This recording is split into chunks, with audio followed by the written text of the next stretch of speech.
to today's session, which is about stress. So what is stress? It's often described as feeling overloaded, wound up, tight, tense, and worried. And we all experience stress at some times. It can sometimes help to motivate us to get a task finished or even perform well. And stress can also be harmful if we become overstressed and it interferes with our ability to get on with normal life for too long. So what are the signs of stress? When we face a stressful event, our bodies respond by activating the nervous system and releasing hormones such as adrenaline and cortisol.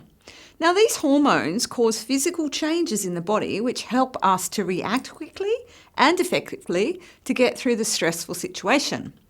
This is sometimes called the fight or flight response. Now, these hormones increase our heart rate, our breathing, blood pressure, metabolism, and muscle tension.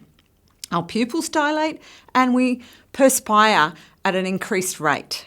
While the fight or flight response may help us to meet the challenges of a stressful event initially, prolonged stress can also cause other physical or psychological symptoms. Now, these symptoms can include headaches and other aches and pains, sleep disturbance like insomnia, upset tummy and indigestion, anxiety, anger, irritability, depression, fatigue, feeling overwhelmed and out of control, feeling moody, tearful.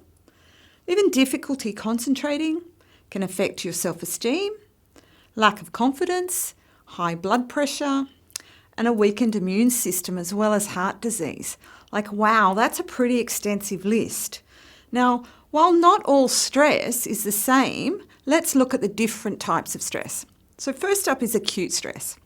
Sometimes stress can be brief and specific to the demands and pressures of a particular situation, such as a deadline, a performance, or even facing up to a difficult challenge or traumatic event.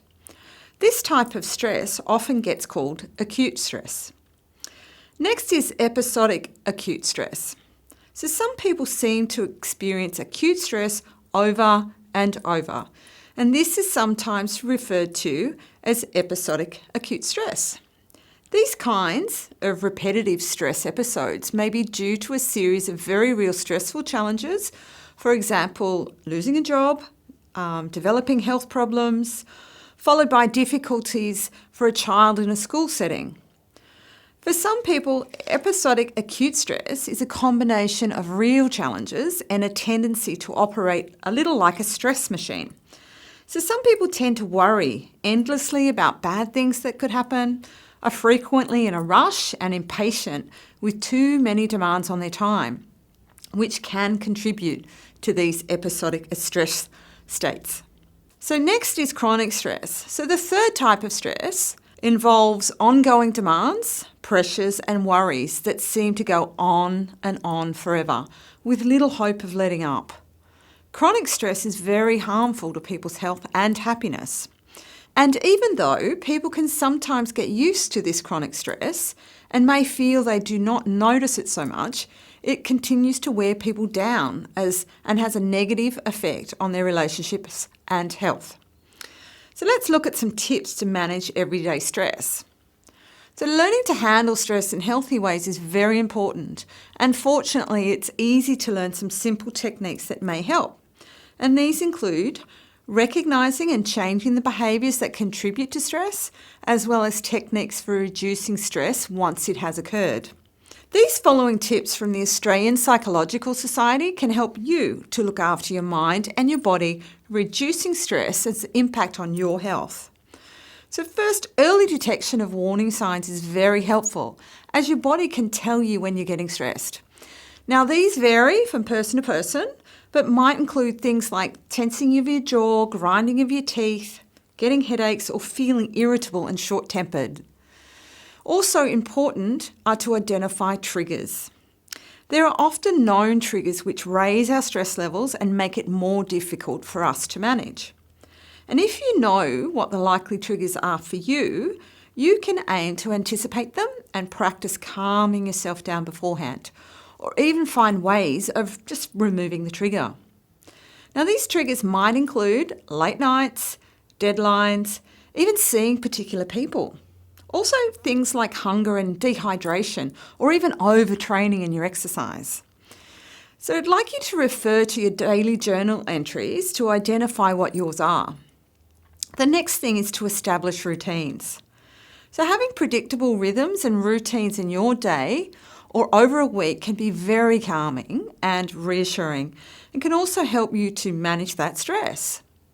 So some ideas for routines can include making sure that you have regular times for exercise and relaxation. Regular meal times is really important, as are waking and bedtimes. As well as planning ahead to do particular jobs on set days of the week. You know those things that you find really challenging?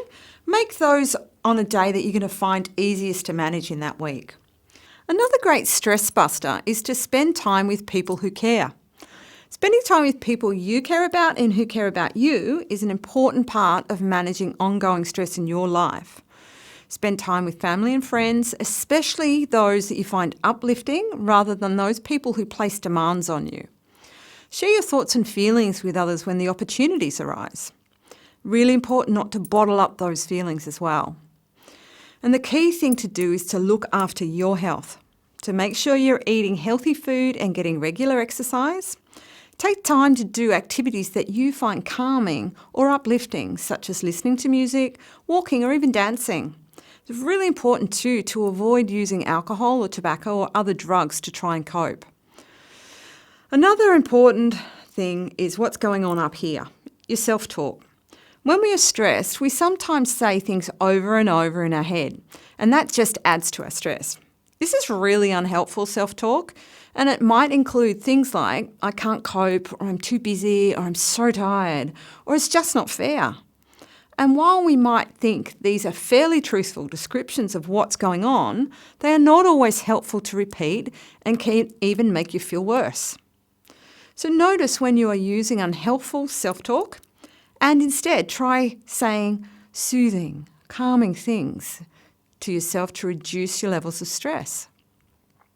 Try more helpful self-talk like, I'm coping well given what's on my plate, or just calm down or breathe easy. And keeping things in perspective is also important, as when we are stressed, it's easy to see things as worse than they really are. So try self-talk such as, this is not the end of the world, or in the overall scheme of things, this doesn't matter so much. What's also really important is to practice relaxation. So make time to practice this relaxation and it will help your body and your nervous system to settle down and readjust. Why not consider trying some of the following things? Learn a formal technique such as progressive muscle relaxation, meditation, or even yoga. And take time to absorb yourself in a relaxing activity such as gardening or even listening to music. Plan things to do each day that you look forward to and will give you a sense of pleasure, like reading a book. Hopefully you now have a much clearer picture of what stress is and what kinds might be affecting you. And most important though is do something about it, as it will not go away without your attention. After all, its purpose is to let you know you're getting out of whack. So listen, take action to restore balance and become fit and well again. And I will see you in the next session.